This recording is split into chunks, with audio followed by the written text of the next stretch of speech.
નમસ્કાર મિત્રો, આપ સૌનું સ્વાગત છે તરત સર ચેનલમાં. આજે હું લઈને આવ્યો છું ગુણોત્તર અને પ્રમાણ, એક નવું ચેપ્ટર. મેં યુટ્યુબમાં એક પોલ કર્યો હતો, ટેલિગ્રામમાં પણ કર્યો હતો કે કયું ચેપ્ટર એવું છે જે તમે શીખવા માગો છો મિત્રો.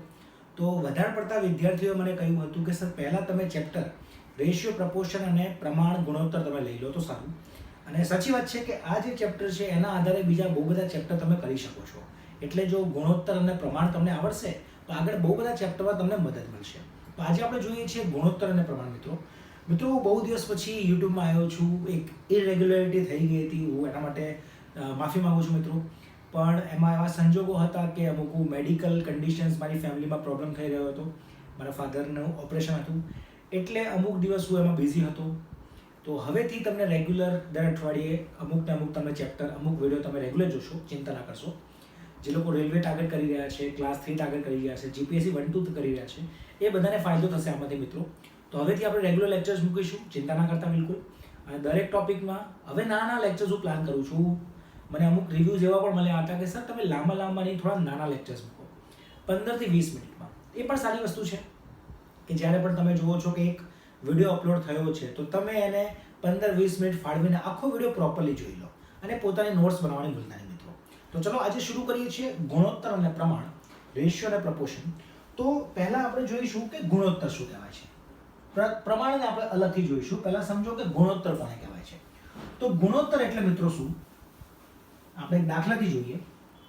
જે આપણે ગુજરાતીમાં કહીએ છીએ A જેમ B, એ ગુણોત્તર કહેવાય.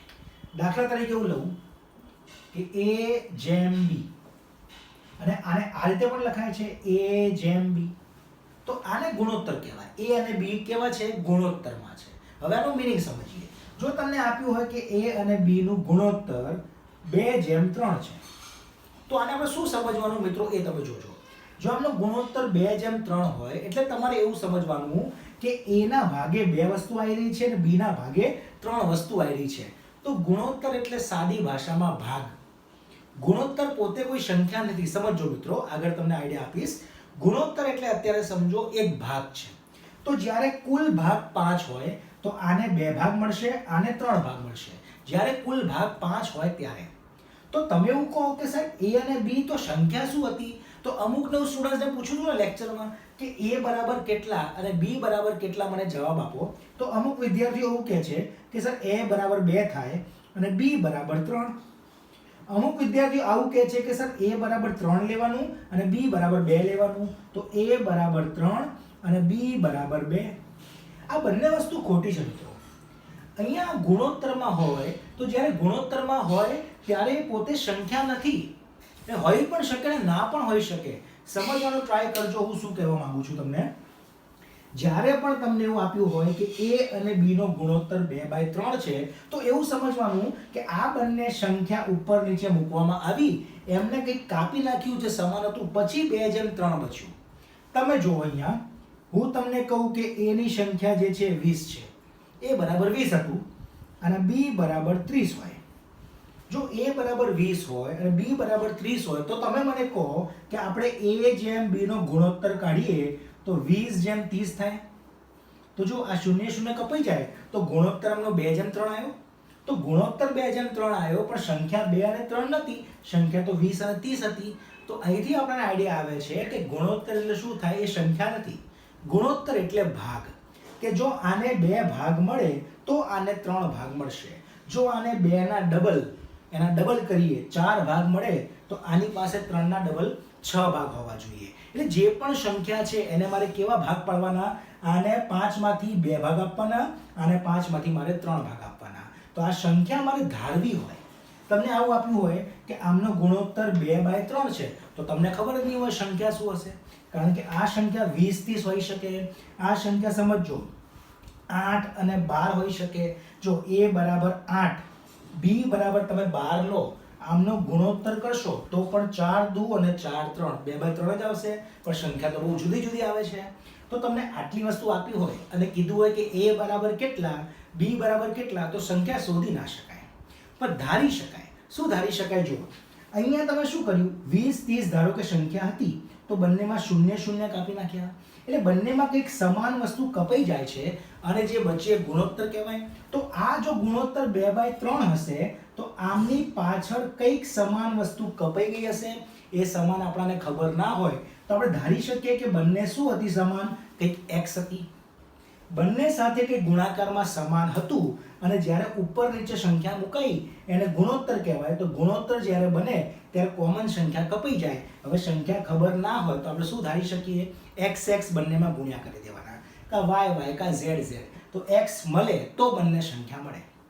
પછી આગળ કંઈક તમને આપ્યું હોય, ધારો કે આમનો ગુણોત્તર 2/3 છે અને આમનો સરવાળો કંઈક 50 છે, તો પાછી બંને સંખ્યા મળી જાય. કેવી રીતે શોધવાની આપણે આગળ વધીએ છીએ, ધીમે ધીમે સમજીએ છીએ. તો પહેલા અત્યારે તમારે એ સમજવાનું છે કે ગુણોત્તર એટલે શું. ગુણોત્તર એટલે ભાગ, રાઈટ. આપણે જે ભાગ પાડવાના છે આ બંને વચ્ચે કેવા ભાગ પડશે, આને 2 ભાગ મળશે, આને 3 મળશે. શેમાંથી? 5 ભાગમાંથી. તો કુલ 50 ભાગ હોય તો આને 20 આપવાના, આને 30 આપવાના. ક્લિયર છે બધાને? ચાલો, તો જ્યારે પણ તમને ગુણોત્તર આપ્યો હોય અને તમારે સંખ્યા શોધવી હોય તો તમારી પાસે પાછો કંઈક એક્સ્ટ્રા ડેટા, કંઈક વધારાની ઇન્ફોર્મેશન હોવી જોઈએ. ધારો કે તમને આપ્યું છે કે a b નો ગુણોત્તર 2/3 છે અને પછી તમને એવું કીધું હોય કે a + b કુલ જે સંખ્યા છે એ 100 છે. હવે શોધી શકાય ભાઈ, કુલ સરવાળો જો 100 હોય તો આ બંનેને મારે કેવી રીતે વહેંચવાના છે, આની જોડે સંખ્યા કેવી છે. જો a ને હું શું ધારી શકું કે a પાસે સંખ્યા શું હશે, 2x, અને b ને શું ધારી શકું, b બરાબર કેટલા થાય, 3x. તો જો અહીંયા આપણે સંખ્યા ધારી અને આમનો સરવાળો 100 એવું પ્રશ્નમાં આપ્યું હોય તો a + b બરાબર 100, તો આ બંનેનો સરવાળો કરીએ તો 5x બરાબર 100 લખી શકાય મિત્રો. તો આવી રીતે આપણને x મળી જાય તો x બરાબર 5 અહીંયા ભાગ પડશે તો x બરાબર 20 આવે છે. જો x બરાબર 20 આવી જાય તો આપણે x આના અંદર મૂકીએ તો અહીંયા x બરાબર 20 મૂકીએ તો 20 ગુણ્યા 2 એટલે 40 અને અહીંયા 20 ગુણ્યા 3 એટલે 60. જો આપણને સંખ્યા મળી ગઈ અને આ સંખ્યાનો તમે ગુણોત્તર કરશો, અપવનમાં મૂકશો તો 20 ગુણ્યા 2, 20 ગુણ્યા 3 આવી ગયું 2/3. તો આપણે કંઈક વધારાની ઇન્ફોર્મેશન જ્યારે આપી હોય ત્યારે જ ખરી સંખ્યા શોધી શકીએ. તો એક તો રીત આ થઈ ગઈ સંખ્યા શોધવાની કે આપણે શું કરવાનું, પહેલી સંખ્યા 2x, બીજી સંખ્યા 3x, આમનો સરવાળો આપ્યો હતો 100, x મળી ગઈ તો 2x અને 3x ના અંદર x ની વેલ્યુ મૂકો તો સંખ્યા તમને મળી જાય. આ થઈ રીત નંબર 1. બીજી રીત શું થાય સમજો મિત્રો. મેં તમને શું સમજાયું કે ગુણોત્તર એટલે શું સમજવાનું, ગુણોત્તર એટલે ભાગ, બરાબર ને. એટલે શું કે જો આને 2 ભાગ મળે તો આને મારે 3 ભાગ આપવાના. હવે તમને આપ્યું હોય આવી રીતે જ કે એમનો સરવાળો 100 છે તો તમારે એવું સમજવાનું કે કુલ સંખ્યામાંથી આને કેટલો ભાગ મળવો જોઈએ, 2 ભાગ. આને કેટલો ભાગ મળવો જોઈએ, 3 ભાગ. એટલે આખી સંખ્યાને કેટલા ભાગ કહેવાય, 5 ભાગ કહેવાય. તો જો ધારો કે મારે a કા b ની સંખ્યા શોધવી હોય તો બીજી રીત શું સમજજો, 2/3 આ રીતે પણ લખાય. તો જો મારે a ની સંખ્યા શોધવી હોય કે અહીંયા જે પણ વસ્તુ આવવાની છે, અહીંયા જે પણ સંખ્યા આવવાની છે, કંઈ ઉંમર આવવાની હોય, આમનો કદાચ પગાર આવવાનો હોય, એ મારે શોધવો હોય તો આને કેટલા ભાગ મળશે, ભાઈ આને 2 ભાગ. એને મળશે 2 ભાગ. શેમાંથી, કુલ ભાગ કેટલા, કુલ ભાગ 5 માંથી. તો 5 માંથી 2 ભાગ આના, શેના, 2/5 ભાગ શેનો, કુલ સંખ્યા. કુલ સંખ્યા શું હતી, 100. આ રીતે પણ તમે શોધી શકો છો કોઈ પણ એક સંખ્યા. જ્યારે તમને ટોટલ આપ્યું હોય તો આને મારે 5 ભાગ પાડવાના છે. જો મેં ભાગ્યા 5 કર્યું સમજજો, 100 ભાગ્યા 5 જ થાય છે. અને એમાંથી આને કેટલા ભાગ આપવાના, મારે 2 ભાગ આપી દેવાના.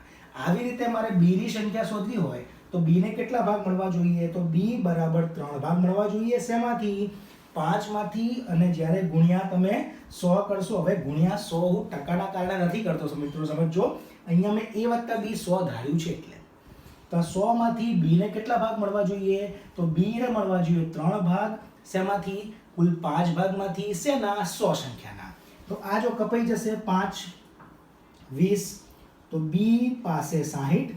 આવી રીતે જો અહીંયા 5 આ 20 a પાસે 40. હમણાં જે કર્યું એ જવાબ આવ્યો મિત્રો. તો પરીક્ષામાં હવે આવી નાની નાની વસ્તુ માટે આવી બધું લાંબી પદ્ધતિની જરૂર જ નથી. હવે આપણે ગ્રેજ્યુએટ થઈ ગયા છીએ, 12 પાસ છીએ, તો આ બધી વસ્તુ ઓરલી કરવાની છે સમજીને. કેવી રીતે, હવે સમજો. હવે આ જ પ્રશ્ન હું લઉં છું અને આપણે સમજીએ, પછી ધીમે ધીમે આપણે આગળ વધીએ. કે જ્યારે પણ તમારે ગુણોત્તરમાં કોઈ સંખ્યા આપી હોય તો તો બંને સંખ્યા કેવી રીતે શોધવી? જો ફરીથી એ જ પ્રશ્ન. ધારો કે તમને આપ્યું છે a/b બરાબર 2/3. આ રીતે પણ લખાય કે a ના ભાગે 2 વસ્તુ આવશે, b ના ભાગે 3 વસ્તુ આવશે. તો કુલ ભાગ કેટલા થયા? ભાગ થયા 5. હવે તમને આપ્યું હોય કે a વત્તા b બરાબર, હું થોડું ચેન્જ કરી દઉં, 120 લઈ લઈએ આપણે. 100 માં સહેલું પડશે, 120 ધારીને ટ્રાય કરીએ. આમને કુલ ટોટલ 120 મળે છે. હવે કુલ ભાગ કેટલા છે ભાઈ? 5 ભાગ. તો આ સંખ્યાના હું 5 ભાગ પાડી દઉં. જો આ સંખ્યાના હું 5 ભાગ પાડું તો મને કહો એક ભાગ કેટલો થાય? તો એક ભાગ બરાબર કેટલો થાય મને કહો? આને ભાગ્યા 5 કરીએ તો 5 થી ભાગીશું તો 5 ગુણ્યા 2 અને 5 ગુણ્યા 4 એટલે 24 તમારો એક ભાગ થાય. તો આ પ્રશ્ન માટે એક ભાગ એટલે કેટલો થાય? 24 થાય. પણ આ એક ભાગ ક્યાંથી મળશે તમારે? કુલ ભાગ કેટલા હતા? આ બંનેને ભેગા થઈને 5 ભાગ થવા જોઈએ. એટલે આપણે શું વિચારીએ છીએ કે આ જે મારી કુલ સંખ્યા છે 120, એના મારે કેટલા ભાગ પાડવાના? મારે 5 ભાગ પાડવાના. તો 1 2 3 4 અને 5 ભાગ થઈ ગયા. આમાંથી બે ભાગ કોની પાસે છે? A પાસે છે. 3 ભાગ કોની પાસે છે? B પાસે છે. કહી શકાય, બહુ સહેલું છે. તો 120 ના તમે 5 ભાગ પાડો તો 24 થાય. હવે મારે A પાસે કેટલા ભાગ છે? 2 ભાગ. તો એ મારે જાણવું હોય તો આવા 2 ભાગ એટલે 48 થાય. આવી રીતે મારે B વિશે જાણવું હોય તો આવા B પાસે કેટલા ભાગ છે? 3 ભાગ છે. તો 24 24 અને 24 72 થાય. જો આ રીતે પણ તમે A અને B ના ભાગ પાડી શકો છો, એટલે સંખ્યા શોધી શકો છો. તો તમને ગુણોત્તર એકદમ બેઝિકથી ખબર પડી. આવું ડીપમાં તમે ક્યાંય સમજ્યા નહીં હોય. ગુણોત્તર એટલે A જેમ B કરીને શરૂ કરી દેવાનું. A જેમ B ને પછી B જેમ C. તો ABC શોધો. ત્યાંથી ડાયરેક્ટ જનરલી પ્રશ્નો શરૂ કરતા હોય, થિયરી શરૂ કરતા હોય છે લોકો. પણ આપણે એકદમ બેઝિકથી સમજો કે ગુણોત્તર એટલે ભાગ. તો તમારે ઓરલી કરવાનું. એક્ઝામમાં જોયું તો 2/3 અને 120, તો કુલ 5 ભાગ 120 એટલે 1 ભાગ 24. આના પાસે આવા 2 ભાગ 24 24 48. આવાની પાસે 3 ભાગ 24 24 24 72. તો 48 અને 72 તમારી સંખ્યા આવી જાય A અને B ની. કેવું સહેલું છે મિત્રો? આગળ વધીએ. ચલો, આમાં કેવા દાખલા પૂછાઈ શકે આપણે એ પણ જોઈ લઈએ. સહેલા એકદમ બેઝિક શરૂ કરી રહ્યો છું અને બહુ લાંબો લેક્ચર આપણે નહીં લઈએ મિત્રો. મેં જેમ તમને કીધું કે આપણે નાના 15 20 મિનિટ લેક્ચર લઈશું. પણ ચિંતા ના કરતા, કદાચ એક ચેપ્ટરમાં હું પહેલા 7 8 લેક્ચર લેતો હતો, તો હવે કદાચ 14 15 લેક્ચર બનાવીશ. એટલે ચિંતા ના કરતા. બરાબર? ચલો, હવે ધારી લઈએ કે A B અને C નો જે ગુણોત્તર છે એ 3/4/5 છે. તો હવે આપણને ખબર પડી જાય કે જો મારે સંખ્યા ધારવી હોય તો A બરાબર કેટલા? તો 3x, B બરાબર 4x અને C બરાબર 5x. સહેલું છે એકદમ. બરાબર? એટલે જો કુલ ભાગ કેટલા થયા? 5 ને 4 9 ને 3 12 ભાગ છે. જો 12 ચોકલેટ વેચવામાં આવે તો આને મળશે 3 ચોકલેટ, આને મળશે 4 ચોકલેટ અને આને મળશે 5 ચોકલેટ. જો 12 ચોકલેટ હોય તો. ખબર પડી બધાને? ઓકે. હવે એક પ્રશ્ન અહીંયા લઈ લઈએ કે આ બધાનો જે પગાર છે આ પ્રમાણમાં, કે આ પ્રમાણ વર્ગના યુઝ કરી શકાય ગુણોત્તરમાં. પ્રમાણ શું છે સમજાઈશ. આ ગુણોત્તરમાં આ બધાનો પગાર છે. ABC નો પગાર કયા ગુણોત્તરમાં છે? 3/4/5 ના ગુણોત્તરમાં આમનો પગાર છે. આમનો કુલ પગાર ધારી લઈએ આપણે 24000 છે. આમનો કુલ પગાર 24000 છે. તો મારે કોઈ પણ એકનો પગાર શોધવો હોય તો આપણને રીત ખબર છે. ધારો કે મારે B નો પગાર શોધવો હોય તો B નો પગાર કેટલો ભાઈ? તો B ને કેટલો ભાગ મળે છે ભાઈ? કુલ ભાગમાંથી એના પાસે 4 ભાગ. શેમાંથી? કુલ ભાગ કેટલા ભાઈ? 12 ભાગ. તો આનો પગાર છે 4 ભાગ. 12 માંથી શેના? જે ખરો પગાર છે, જે તમને વેલ્યુ આપી છે એના. તો 24 માંથી 12 ભાગ પાડો. એમાંથી 4 ભાગ કોને આપવાના? B ને આપવાના. તો આ રીતે B નો પગાર મળે.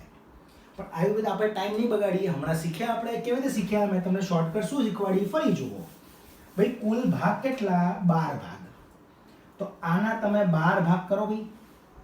આના તમે 12 ભાગ કરો, 12 થી ભાગીએ તો એક ભાગ કેટલો આવે? 2000 આવે ભાઈ. મિત્રો ખબર પડે છે બધાને? આ કુલ ભાગ 12 ભાગ. 12 રૂપિયા સેલરી હોત તો આને 3 સેલરી, આની 4, આની 5. જો 12 રૂપિયા હોત તો, પણ સેલરી હવે 24000 છે. તો આના તમે કુલ જેટલા ભાગ છે એટલા ભાગ પાડો. 12 ભાગ છે તો એક ભાગ, જો 12 દુ 24 તો એક ભાગ 2000 થાય. તો આની પાસે આવા 3 ભાગ 2000 ના 3 ભાગ હોય તો 6000 થાય. તો આની સેલરી 6000. આના પાસે 2000 ના 4 ભાગ એટલે આની સેલરી 8000. આવી રીતે આની પાસે 2,000ના 5 ભાગ, આની સેલરી 10,000.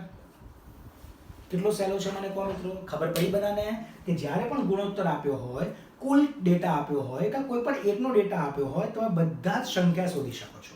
બરાબર? ઓકે. હવે જો આમાં ટ્વિસ્ટ અલગ અલગ શું થઈ શકે એ પણ તમને સમજાવું. ધારો કે કીધું છે કે એ બી અને સેલરી, એ બી સી ની જે પગાર છે, સેલરી છે 3, 4, 5 ના ગુણોત્તરમાં છે. હવે ધારો કે તમને આપી દીધી છે એ ની સેલરી. એ ની સેલરી આપી એટલે કુલ નથી આપી કે આમના આ ગુણોત્તરમાં પગાર થવાનો છે અને એનો પગાર છે 900 રૂપિયા કા 9,000 રૂપિયા. એનો પગાર 9,000 તમને આપ્યો છે. તો આપણે કહી શકાય ભાઈ 3 ભાગ બરાબર 9,000 હશે આ પ્રશ્ન માટે.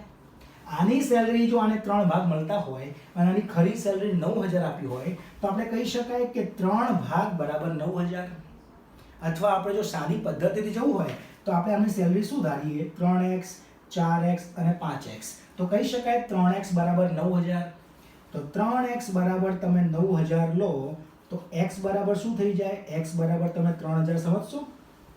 તો x 3,000 મળી જાય, અહીંયા મૂકી દો તો b ની સેલરી, આ 3 અહીંયા મૂકો તો c ની સેલરી. આવી રીતે મળે. પણ આપણે પરીક્ષામાં ટાઈમ નહીં બગાડીએ. કેવી રીતે કરીશું? જો મને હવે કોઈ એકની સેલરી આપી તો આ 3 ભાગના કેટલા ગણા છે?